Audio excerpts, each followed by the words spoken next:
saa parhaat ihmiset meille sisään, sit saa parhaat asiakkaat ja sieltä syntyy niin kuin sit se positiivinen kierre ja me kiihdytetään sitä kierrettä kertomalla meidän ihmisistä, meidän projekteista.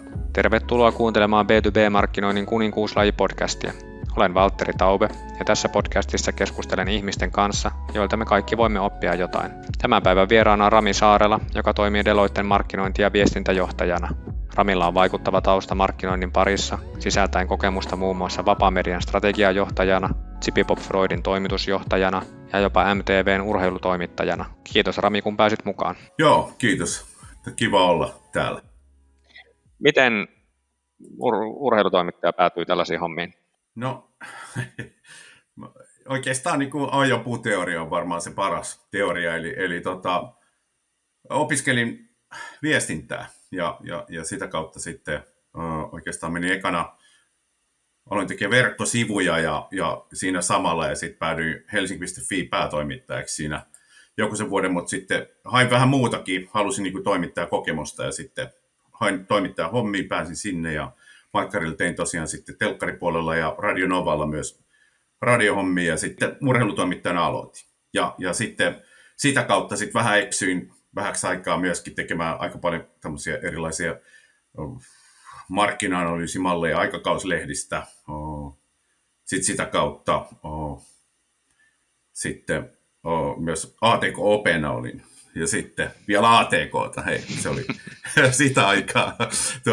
Ja sitten siitä sitten tosiaan joku sen vuoden olin siellä, niin sitten ajattelin, että hypätään takaisin niin kuin pimeälle puolelle. Ja se sitten oli tonne meidän Tapiolaan meni niin ulkoista viestiä PR vetää. Sitten mä olin siellä 6 vuotta ja sitten tavallaan niin kuin konsultiksi sieltä, ja sitten siellä konsulttina niin kuin maailma muuttui niin paljon, että sitten se viestintäpuoli menikin vähän niin kuin someen, ja sitten se menikin vähän niin kuin brändiin, ja sitten se tavallaan siitä se aukesi 10 vuodessa sitten tämmöiseksi niin kuin yleismies Jantuseksi, ja sitten sieltä sitten Deloittelle. Niin, takaisin in-house-hommiin. Joo, kyllä. Deloitte on ihan varmasti kaikille tuttu, mutta ihan vaan niin kuin kontekstin vuoksi, niin mitä Deloitte tekee Suomessa ja maailmalla ja mikä sun rooli markkinointijohtajana on siellä? Joo, eli siis mehän ollaan konsultti, tilintarkastus- ja verokonsultointiyritys ja tehdään aika paljon myös niin kuin teknologiakonsultointia. Ja meitä on maailmassa noin 450 000, toimitaan 150 maassa ja kyllä meiltä saa niin kuin hyvin laidasta laitaan niin kuin palveluita cyberpuolelta, verokonsultointiin, legal-puolen palveluita, tilintarkastusta, vastuullisuuspuolelta, siis riskienhallintaa. Siis se on äärimmäisen laaja paketti. Meitä on melkein 900 asiantuntijaa niin kuin Suomessa. Joo, ehkä näin sanotaan, että semmoisten isompien transformaatioiden parissa yleensä on se niin kuin iso kuva, jos se yhtään avaa. Tarjoamaan yli 200 eri palvelualuetta, niin siitä voidaan niin kuin lähteä. Siinä riittää markkinoitavaa. Joo, eli ja oma rooli sitten siihen, niin varmaan yksi iso rooli on juuri se, että kun näitä on näin monta, niin tuoda jonkinlaista, siis että haarukoida aika tarkkaan niitä fokuksia. Jos me kerrottaisiin kaikille meidän 200 palvelusta joka vuosi, niin kukaan ei oikein tietäisi, mitä meiltä saa. Ja se on niin kuin yksi tärkeä osa niin kuin toteuttaa sitä meidän niin kuin valittua sekä kohderyhmä että sitten tämmöinen niin kuin strategisen tarjoaman ympärillä niin kuin niitä toimenpiteitä ja pitää se fokus. Sitten totta kai vedän siinä meidän niin kuin tiimiä ja sitten toimin myöskin samalla, niin kuin me ollaan Nordic-organisaatioissa, niin siellä sitten erilaisia niin kuin rooleja, että meillä on tämmöinen niin kuin agency-ajattelu sielläkin ja siinä sitten toimin myöskin niin kuin tavallaan sen agencyn kohdalla, niin ollaan oltu rakentamassa sitä esimerkiksi. Jos mietit edellistä työpäivääsi, niin miltä se näytti? Tai miltä näyttää keskimääräinen Deloitten markkinointijohtajan työpäivä? No, ehkä mä lähtisin semmoisesta, ensimmäinen on semmoinen niin kuin fixer-rooli, että mun työ on tosi paljon vapauttaa pieniä lukkoja organisaatiossa, että hei, mihin päin lähdetään tai näin. Että se on niin kuin jatkuva semmoinen vuo. Sitten vitsit, se on kyllä tosi vaikea sanoa, se on mulla niin vaihteleva se, siis just vaikka tämä aamu mä oon jo ehtinyt puhua sponsoroinnista, tapahtumista, isommista brändikampiksista. Mä oon ehtinyt tässä välissä juttelemaan myöskin, niin kuin, miten meidän yhteistyö toimii, niin kuin prosessit tietyllä tavalla Nordic ja North South Europe ja sitten EMEA-tasolle. Ehtinyt miettiä myöskin jutella, että miten generatiivista tekoälyä käytetään tietyissä työtehtävissä. Siis tosi vaihteleva, sen takia mä pidän tästä duunista, ja tämä on vähän semmoinen niin kuin iso kuva, jos katsotaan niin se, että pitäisi katsoa sitä 5 vuotta, ja sitten pitäisi katsoa sitä 5 viikkoa. Että tavallaan musta tuntuu, että mä liikun siinä niin kuin 5 viikon ja sitten sen 5 vuoden perspektiivin välillä, ja sillä muulla ei ole välttämättä aina edes niin kuin ehdi olla niin paljon merkitystä. Nyt jos miettii sitä, että okei, teillä on niin kuin 200 palvelualuetta, toki varmasti osaa fokuksessa. Itse tunnen teidät ehkä parhaiten niin kuin just jostain verokonsultoinnista ja tilintarkastuksesta, kumpikin palveluita, mitä ei osteta ihan noin vaan ja käytännössä vaan tarpeeseen. Niin silloinhan niin kuin brändin rooli korostuu tosi paljon, että asiakkaat on varmaan niin kuin yhteydessä tiettyyn määrään konsultteja ennen kuin sitten niin kuin tekee valintansa. Niin te kilpailette noita muita Big Four-toimijoita vastaan, ja totta kai se kilpailukenttä on tosi laaja, niin miten te olette Suomessa varsinkin sit niin kuin lähtenyt tai yrittänyt erilaistua? No, kyllä ne niin kuin lähtee niin kuin bisneksestä. 2 semmoista juttua, mitkä ei ole mitään hirveitä salaisuuksia. Toinen, että me ollaan valittu fokukset. Meillä on tietyt toimialat ja tietyt toimenkuvat, ja me pitäydytään niissä tosi niin kuin tarkasti, kuten myös yrityskoko. Eli nämä on kaikki tuo meille äärimmäisen paljon fokusta, että meidän niin kuin tähtäimessä on yleensä keskimäärin. Tämä nyt on totta kai, välillä on muitakin, mutta noin yli 100 miljoonaa vaihtavat.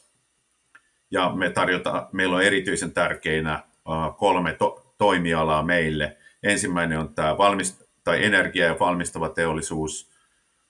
Toinen on finanssisektori ja 3. on sitten niin kuin julkinen sektori. Maailmallahan me tarjotaan paljon muuallekin niin kuin palveluita. Ja sitten tietenkin totta kai meillä on aika tiukka fokus myös, että ketkä ne meidän ostajat on. Et me haetaan sitä kautta ensinnäkin sitä. Ja toinen layer siihen päälle on sitten se, että meillä on odotusarvoisesti tietyt niin kuin tarjoamat, joissa me ajatellaan, että missä me haetaan erityistä kasvua. Ja tätä kautta me saadaan se fokus. Ja sitten vaan yritetään pitää, suuri osa niin kuin tekemisestä. Tekemistä pitää olla, pidetään vauhti päällä ja tehdään niin kuin oikeiden asioiden parissa hommia. Eli laitetaan sinne budjetit ja laitetaan sinne työtunnit. Ja sieltä se sitten syntyy. Joo, ainakin itselle Deloitte markkinointi on viime aikoina näyttää, että ehkä mä oon osittain kohderyhmää, kun on nähnyt. Sä oot kohderyhmää. Kiva kuulla, että oot huomannut. Teillä on 450 000 ja varmaan osittain jotain niin kuin keskitettyä markkinointifunktioita jossain maailmalla, niin miten brändityötä ja brändin rakentamista voi tehdä Suomessa sitten, niin kuin, tai saatteko te tukea maailmalta vai sääntelyä? Joo, kyllä. Eli totta kai.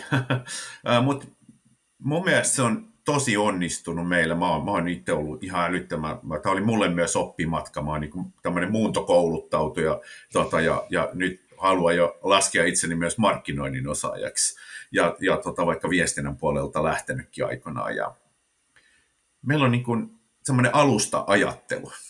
Eli ymmärretään se, että jokainen niin kuin markkina on erilainen. Esimerkiksi jos mä juttelen vaikka jossain EMEA-koolissa Lähi-idän CMO kanssa, ei se ole samanlainen se markkina. Ja meillä hyväksytään se. Mutta meillä on tietyt asiat, jotka on niin kuin fiksattu. Meillä on se purpose, positiointi, tone of voice, arvot, ja niiden kohdalta meidän pitää niin kuin, tavallaan niin kaikki, mitä me tehdään, niin sen pitää niin kuin olla aligned. Ja sitten toisella puolella meillä on niin kuin, visuaaliset koodistot. Eli meillä on tietty koodisto tai semmoinen platform, minkä sisällä meillä on niin kuin liikkumavaraa. Eli logo on aina sama, meillä on aina tämä ympyrämuoto, meillä on vihreä väri, meillä on se tone of voice, joka on clear, confident ja human, ja näiden pitää toteutua. Mutta sitten taas niin kuin yksittäisen esimerkiksi Suomen markkinan sisällä, niin meillä on siinä pikkasen liikkumavapautta. Sen verran, että me voidaan olla niin kuin lokaalisti relevantti. Ja mä tykkään, se toimii aika hyvin. Mainitsit tuossa, että toisilla markkinoilla on ihan eri tilanne, niin osaatko sä eritellä, että miten Suomi esimerkiksi eroaa nyt vaikka sanotaan Saksasta markkinointimielessä?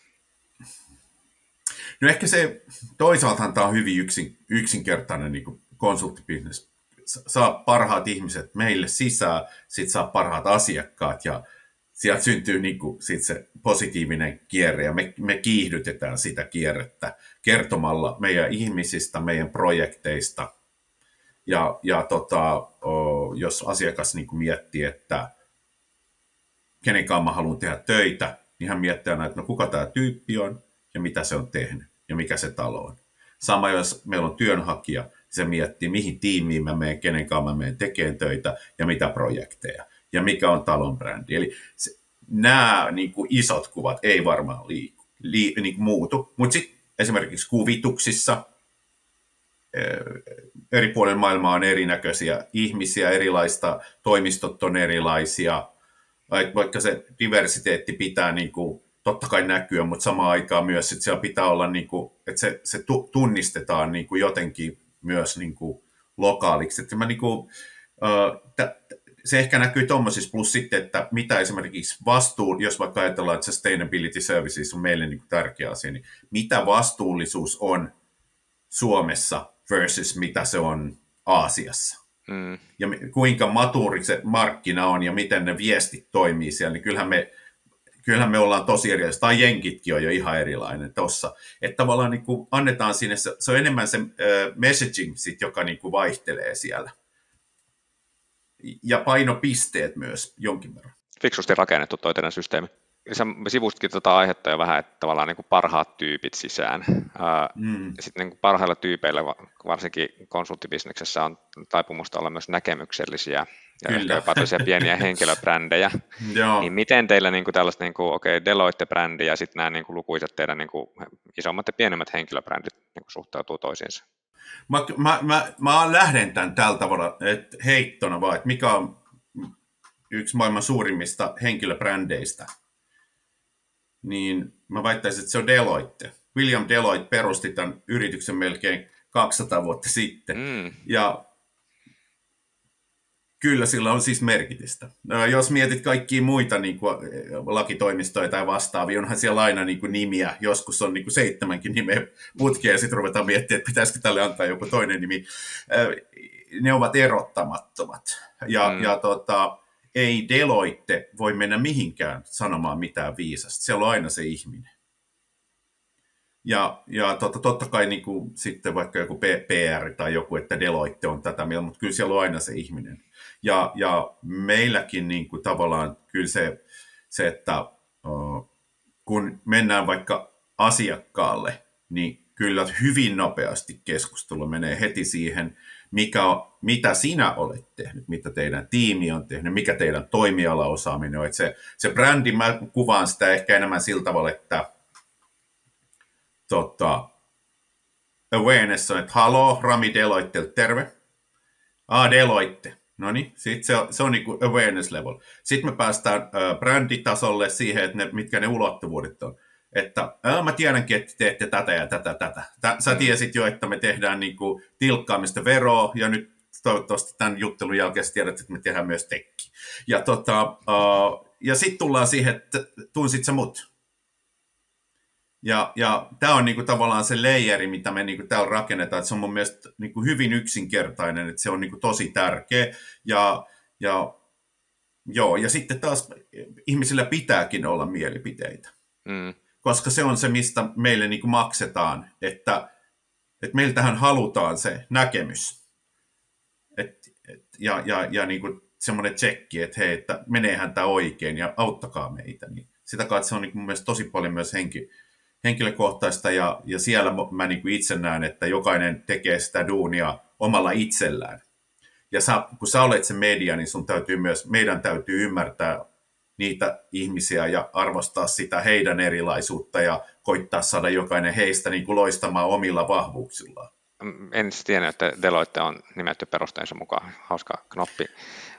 Teettekö te henkilöbrändien rakennustyötä tai teettekö te sitä jotenkin systemaattisesti tai tuetteko sitä siinä työntekijöitä? Joo, kyllä meillä on niin kuin monta niin kuin tasoa siihen. Ihan niin kuin sitten, että totta kai niin kuin ylimmän johdon kanssa. Ja siellä on paljon tämmöisiä leadership ja muita aiheita myös. Sitten meillä on niin kuin nämä meidän strategiset niin kuin, tarjoamat. Niissä niin kuin, haetaan koko ajan sitä, että yritetään luoda niin kuin, alustaa sille, että siellä on ihmisiä, jotka on niin kuin, tavallaan saisi tämmöistä spokesperson niin kuin näkyvyyttä kaikissa mahdollisissa niin kuin areenoissa, ei ainoastaan somessa tai PR:ssä, vaan tapahtumissa ja muualla. Ja sitten sen päälle vielä meillä on tämmöisiä ambassador-ohjelmia, niin kuin ihan oikeastaan ihan sieltä niin kuin, tavallaan aika uran alkupäästä sitten niin kuin sinne loppupäähän niin kuin asiantuntijoille, ja pyritään tukemaan sitä sitten erilaisin koulutuksin ja vastaavia.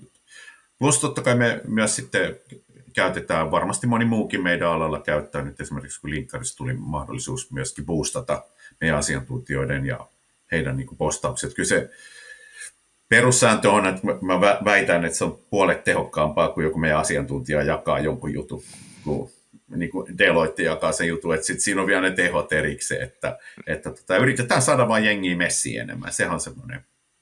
Brändin rakentamisen lisäksi te teette varmasti kaikennäköistä taktista markkinointia, niin mikä siellä tällä hetkellä toimii sun mielestä parhaiten?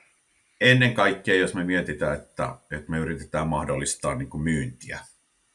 Ja niin kyllä edelleen mä niin kuin vannon niin kuin hyvien tapahtumien ja siis kohtaamisten niin kuin nimeen. Että se on, näin se nyt vaan on. Ja siellä sisässä totta kai meillä on niin kuin, me ollaan hyvin etuoikeutettuja, koska meillä on siis niin järjetön määrä niin huippuosaajia ympäri maailmaa, että me voidaan tuoda tänne siis semmoisia ihmisiä, että kaikki haluaa tavata ne. Ja sitä kautta niin kuin rakentaa sitä. Se toimii. Sitten toinen semmoinen niin kuin perus, mehän tuotetaan tosi paljon niin kuin näkemystä globaalisti ja noin muuten. Niiden aika ei todellakaan ole ohi. Me tehdään CFO, Servit, Human Capital puolen niin semmoisia raportteja, jotka odotetaan niin kuin ympäri maailmaa. Me tuotetaan niitä aika paljon. Niin, sitten kyllä mä silti väitän, että podcastit ja no vaikka tämä, mitä me nyt tehdään tässä. Ja sitten some-näkyvyys, sitten ihan se henkilökohtaisen niin kuin brändin rakentaminen, kyllä mä niin kuin itse näen, että sillä on myös tosi tärkeä rooli, mutta se myöskin, sehän on hirveän työlästä ja se vaatii myös kaistaa siltä asiantuntijalta tai ihmiseltä, joka sitä tekee. Ja sitten sen tukeminen, se on ihan älyttömän vaikeaa. Mä mietin, että silloin joskus Tapiolassa, onko sitten jo 20 vuotta, on sitten varmaan 20 vuotta, niin tiedätkö, parikymmentä vuotta sitten joku pääekonomisti ja noiden kanssa aloittanut sitä hommaa, ja en mä edelleenkään, en mä ole löytänyt mitään, tiedätkö, viisasten kiviä tai jotain, että vitsit, se on vaan kova duuni, ja kun sä löydät se hyvä tyyppi ja yhdessä saadaan toimia, niin yhtäkkiä se lähtee liitoon, ja välillä se on, ei niinku, vaikka mitä yrittää kummatkin ja kaikkea, niin silti se ei vaan lähde. En tiedä. Pitää vaan yrittää. Sitäkö voisi pullottaa? Kyllä. Noista tapahtumista, niin itse on kyllä siis niin digimyynti ja markkinointi henkeä ja vereen, mutta siis hyvät tapahtumat, varsinkin nykyään, niin ne toimii vain älyttömän hyvin. Ihmiset arvostaa niin paljon sitä, että kohdataan oikeasti oikeassa elämässä. Ja sitten kun sanot tuon digi, niin nyt niin oikeasti pitää huomioida mun mielestä tosi tärkeästi se putki ennen ja jälkeen. Ja myös ne automaatiot ja kaikki, mitä rakennetaan sinne ja miten niin kuin CRM ja markkinointiautomaatio ja se eventti toimii yhdessä. Siellähän se sweet spotti on. Ja sieltä päästään myös niihin, että sä voit osoittaa markkinoinnin niin kuin tehon. Että hei, meillä oli tämmöinen eventti, mä sain sieltä liidin, sitten tapahtui jotain.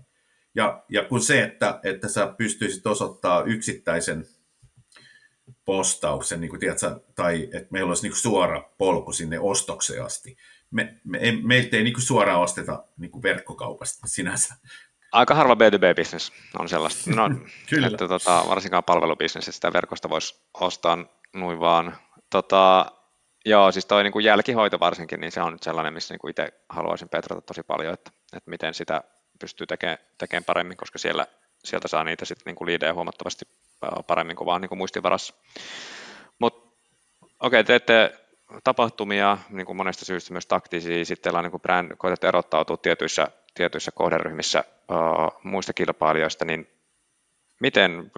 pystyykö se kävelyttämään niin kuin läpi, että miten te mittaatte tätä kaikkea?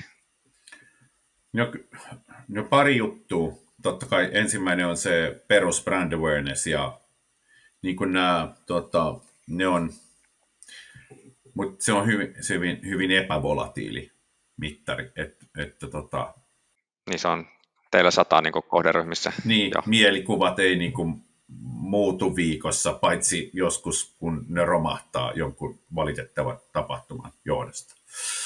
Yleensä. Tai joskus voi tulla niin kuin iso notchi ylöspäin, mutta ne on harvinaisuuksia.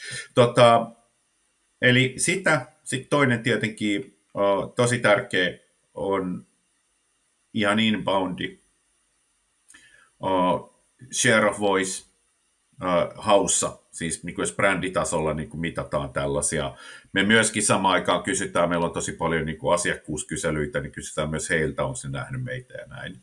Mutta tämä on niin kuin se ylätaso, mutta kyllä sitten kun me lähdetään niin kuin siihen esimerkiksi jo siihen, niin kuin, mistä me puhutaan eminenssi, eli tavallaan tai siis asiantuntijuuden rakentamisleijer, niin kyllä siellä on sitten tosi paljon, me joudutaan splittaa se niin kuin kahteen, eli meillä on niin kuin markkinoinnin omat mittarit ja sitten meillä on niin kuin se bisnekselle kommunikoitava mittari tavallaan. Ja kyllähän siellä niin kuin asiantuntijuus aika useasti voi mennä jopa niin kuin henkilökohtaisiin mittareihin sille asiantuntijalle päin. Että kuinka usein puhelin soi tai tiedätkö, niin kuin sähköpostiluukku kilahtaa.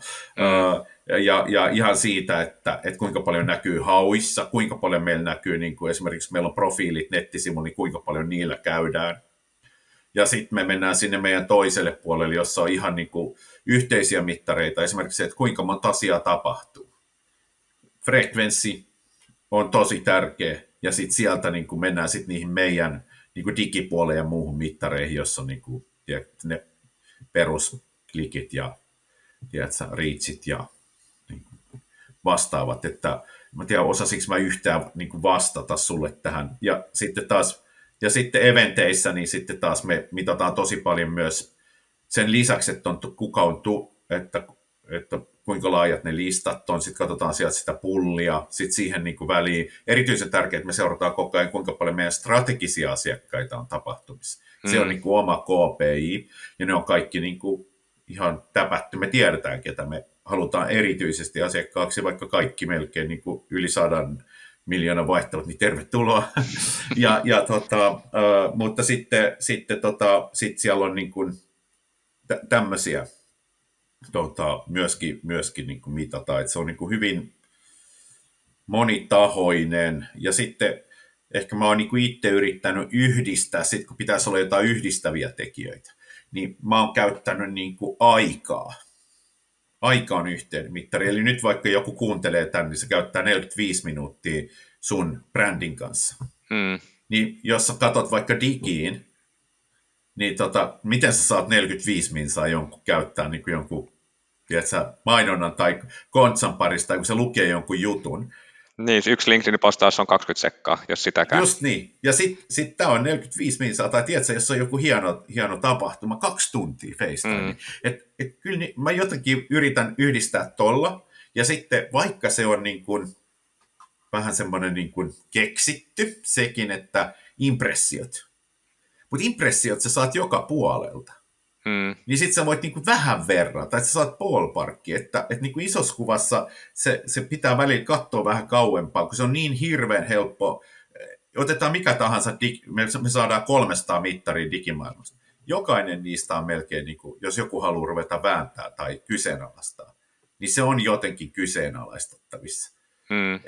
Mä niin kuin myös tykkään katsoa, totta kai me optimoidaan asioita tarkallakin silmällä, mutta mä tykkään katsoa vaan, niin kuin, että meillä olisi jotain yhteismitallista. Aika, impressiot esimerkiksi ja hinta, niin on niistä sä saat aika kivan semmoisen niin kuin ballparkin, mitä voi melkein laskea päässä, että kaikki hiffaa ne. Että tavallaan niin kuin markkinoinnin tehtävä on ostaa tai tuottaa niin kuin aikaa brändin kanssa. Niin, joo, ja sitten sen kohtaamisen tulee olla laadukas. Niitä kohtaamisia esimerkiksi, jos me mietitään meidän omaa 175 vuotta, miljoonia mikrohetkiä, mitä Google tykkäsi käyttää, tämmöiset micro moments, niissä se lasketaan, ja se on vähän niin kuin semmoinen, onko tämä suuri ajattelija Steve Jobs, ainakin siltä mä oon kuullut tämmöisen lasautuksen, että brändi on vähän niin kuin pankkitili, että kun on positiivinen kokemus, siellä on talletus, ja kun on negatiivinen kokemus, niin sitten se niin on nosto sieltä tililtä. Niin sitten kun sä menet niin ihminen ihmiselle, siellä on se palvelukokemus, niin siellähän niin vaihtuu sit isot tilit, koska siellä voi tehdä suuria voittoja brändiin, tai sitten se on ihan sama, mitä me brändätään, jos niin kokemus on ihan sitten jotain muuta. Onneksi meillä on NPS kondiksessa, että se niin kuin, muistaakseni just tehtiin tuo Impact-raportti meille, niin se oli 62. Kova tulos. Joo. Kuulostaa siis tosi hyvältä toi teidän markkinoinnin mittaristo. Miten te raportoitte sitä sisäisesti tai niin kuin esimerkiksi ylimmälle johdolle? Joo, yksi semmoinen tosi tärkeä juttu, mitä koko ajan raportoidaan, on niin kuin aktiviteettien määrä ja jakauma. Eli se strateginen jakauma, että kuinka paljon meidän tekemisestä menee sinne oikeisiin asioihin. Siitä mun mielestä pitää koko ajan sitä fokusta myös pystyä niin kuin tilannekuvaa raportoimaan. Että jos niin kuin alkaa näyttää siltä, että puolet asioista tehdään muita. Ja tämä myös on mun mielestä tosi tärkeää toisinpäin, koska me tiedetään kaikki, että markkinointi, jos se jotenkin edes toimii niin kuin mun mielestä hyvin, niin, ja ihmiset, jotka näkee se arvo, niin kaikki tulee pyytää sulta juttuja. Ja sä et voi kaikki auttaa. Niin myöskin se, että sanoo, että hei, mulla on fokukset tässä ja näitä seurataan näin. Se on yksi. Sitten totta kai ihan impressioita ja muita, niin kyllä me seurataan koko ajan semmoisia isoja lukuja. PR, share of voice. Onko joku, jos voin tuohon väliin kysyä, niin onko tuo joku share of search niin sellainen, minkä teidän niin kuin johtoryhmä niin kuin ymmärtää, että mistä on kyse, tai niin kuin laajasti on organisaatiossa käsitys? Me ei sitä seurata niin kuin jatkuvasti, mutta että se on niin kuin tämmöisiä niin kuin one-offeja, että mä haluaisin sielläkin nähdä sen, kun sit sun pitää tehdä jotain huomattavaa, että se heilahtaa. Ja sitten taas tavallaan, että silloin myöskin ne huomattavat pitää niin kuin aina valita, että silloin mun mielestä semmoisen yksittäisen teon, singulariteetin, efektin, sä voit niin katsoa tai muuten katsotaan vuositasolla. Ja näin mä jotenkin kuvailisin sen. Kyllä se tajutaan. Mun mielestä se on semmoinen mittari, joka niinku, että se on niinku semmoisen tietyn pullin perusindikaattori, jos niinku meillä on push ja pull, niin semmoisen niinku kysynnän tietty indikaattori. Niiden lisäksi totta kai meillä on vähän kaikki, niin kun ne impressiot seurataan, ja sitten on ihan vaan, kyllä meillä on tosi paljon tehdä tapahtumia ja muuta, niin että myöskin se, mikä on tosi tärkeää, niin raportoidaan eteenpäin. Mä en tiedä, saako sä kiittää sitä ajatuksesta, mutta että myöskin tosi tärkeä osa on pystyä näyttämään sitä paippia eteenpäin.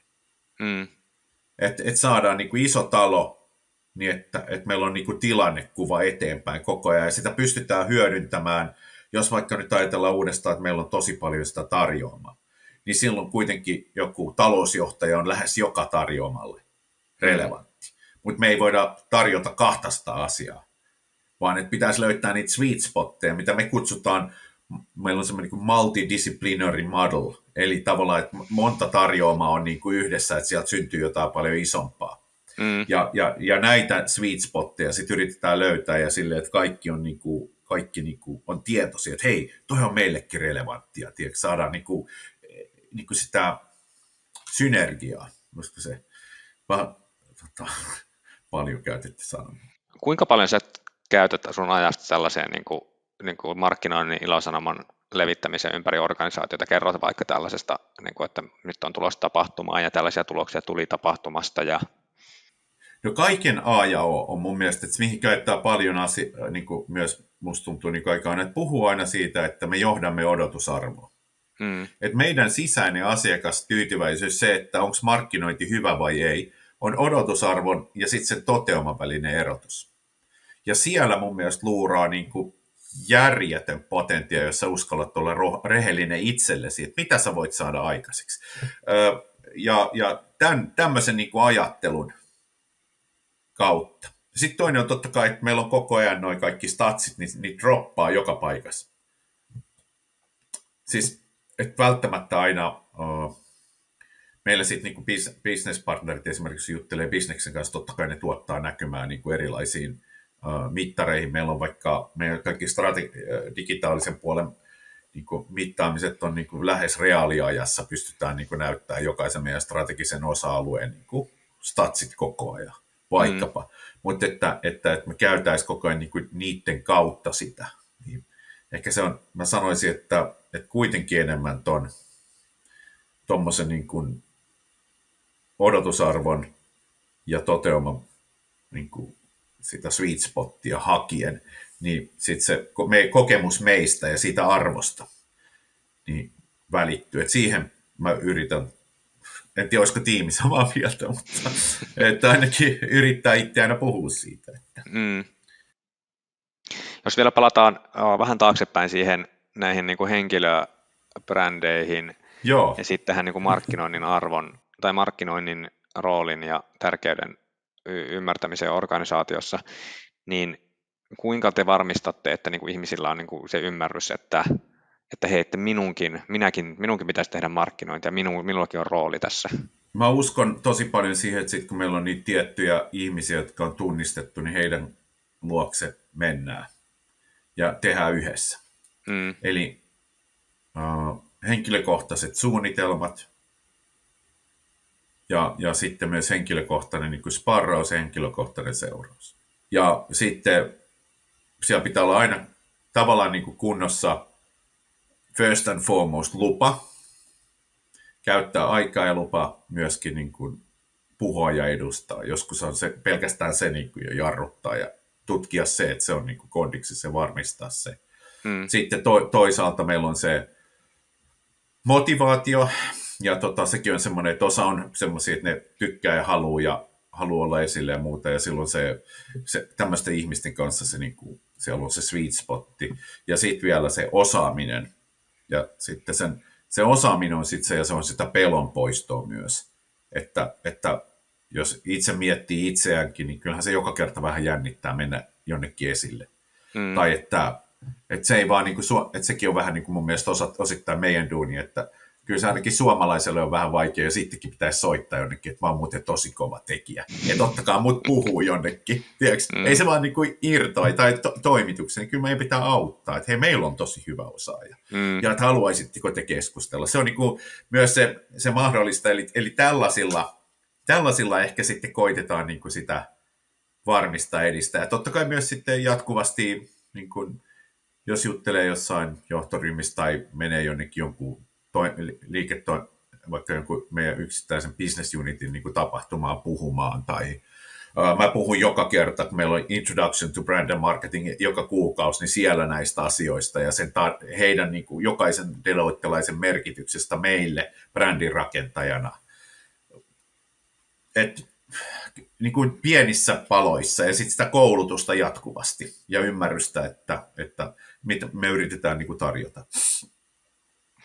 Joo, kyllä se olisi aika kova paikka, jos pitäisi alkaa toimituksia itse soittelee, että hei, mä oon kova tekijä, haastatelkaa mua. Ihan hyvä, että siihen saa tukea. Mutta jännästi, tiedätkö, niitäkin on. Ja kyllä ne on sitten esillä, että se on niinku, musta tuntuu välillä, että sillä on tosi iso arvo, että sä niinku break it or make it, tiedätkö, siinä kohdassa, niin se aktiivisuus, frekvenssi, niin se on vaan niin kuin, sillä on niin kuin iso merkitys. Jep, näin se on. Hei, meillä alkaa aika loppua pikkuhiljaa, mutta vielä pari juttua tähän loppuun. Jos sä voisit antaa sun kollegoille, muille B2B-markkinoijille jonkun neuvon, niin mikä se olisi? No mä yhdistän tähän niin kuin 2 asiaa. Keskity niihin asioihin, mihin voit vaikuttaa. Ja siellä on iso viisaus siinä, että kun sä perkaa läpi, kun sä oot lähdössä tekemään jotain, että älä ylilupaa. Vaan katso, että mihin asioihin sä katsot, esimerkiksi jos mä otan sisäisen viestinnän esimerkkinä joskus, että puhutaan, nyt strategia pitää viestiä. Sitten toimitusjohtaja tulee sun luo ja sanoo, että pystyt sä Rami auttaa, ja sitten niin kuin nyökkää. Joo, totta kai, hei, I've got this. Mutta jos sä oikeasti niin kuin kirjoitat ylös vaikka joku 50 kanavaa, mitä sä tarvitset, että se strategiaviestintä onnistuu, ja laitat 3 linjaa, omistan, pystyn vaikuttamaan, ei ole mitään kontrollia, niin mä väitän, että sulle jää 5 niistä, jotka sä omistat itsellesi. Ja 45 on siellä jossain muualla. Ja tämmöinen analyysi kannattaisi niin kuin tehdä ja olla rohkea siinä, että sanoo, että hei, mä en omista näitä, mulla ei ole pääsyä tonne, niin mä en pysty tekemään sulle tätä kaikkea, mutta jos mä saan tonne accessi ja nämä tyypit messiin, sit me saadaan, niin kuin, se on osa sitä sun niin kuin, ammattiosaamista myöntää se, mihin sinä et pysty vaikuttaa. En mä tiedä. Musta tuntuu, että toi vie jo tosi pitkälle, koska sitten sieltä syntyy oikeanlainen odotusarvo ja sieltä syntyy sitten myös asiakastyytyväisyys ja samalla sä oot oikeasti auttanut sillä sun näkemyksellä koko organisaatiota onnistumaan. Hyvä neuvo. Noin kun osasi itsekin aina toimia. Niin... En mäkään osaa aina. Mutta mä yritän. Harva varmaan osaa, mutta tuolla jos toimisi, niin varmasti pääsisi tosi paljon pidemmälle. Hei, jos mä antaisin sulle 50 tonnia nyt, hei Rami, tässä on rahaa, markkinointibudjetti, ja saat käyttää sen ihan miten haluat, ei mitään tulosvastuuta, niin mitä sä tekisit sille? Loistava kysymys. No, ekana tulisi tietenkin mieleen Deloitte Zeppelini Helsingin kattojen yllä. Mutta mä en usko, että se menisi läpi, mutta niin, ei vaan... Ei, ihan mihin tahansa. Joo, mutta kyllä, niin kyllä se meidän bränditarinan niin kuin kiteyttäminen, se, meillä on se parempi on mahdollista ajattelu ja se, että meidän kanssa kaikki pääsee täyteen potentiaaliin, meidän omat ihmiset, sitä kautta asiakkaat ja sitten yhteiskunta ja loppujen lopuksi totta kai Deloitte niin kuin yrityksenä, niin joku semmoinen niin kuin hero event, jos tätä tarinaa voisi kiteyttää makeinen puhujia ja hyvin semmoinen, niin kuin kaikki lähtisi inspiroituneena silmät hohtaen niin kuin sieltä pois, niin johonkin tommoseen mä sen varmaan niin kuin laittaisin. Tekisin siitä vaan, niin kuin, ei 50 ei ehkä edes riittäisi, mutta silleen, että kaikki saa sen puhujan paikalle. Kyllä. kaikki haluaisi tulla ja kaikki lähtisi sieltä niin kuin inspiroituneena ja vähän kiinni silleen siitä, että hei, että mä uskon, että parempi on mahdollista ja ehkä se voisi olla mahdollista niin kuin Deloitten kanssa, niin se on varmaan tommoinen olisi. Hyvä vastaus. Zeppelinejä ja tapahtumia odotellessa. Kiitos. Ehkä ne tapahtumat tulee eka. Joo, näin varmasti. Kiitos Rami tosi paljon hyvästä keskustelusta. Hei, kiitos. Oli tosi kiva jutella. Toivottavasti jotain järkevää tuli sanottu. Joo, erittäin paljon. Toivottavasti tämä jakso inspiroi kuulijoita viemään heidän organisaation tekemisen uudelle tasolle. Ja tosiaan podcastin jaksot löytyy Spotifysta ja YouTubesta. Laittakaa seurantaa ja pysykää kuulolla.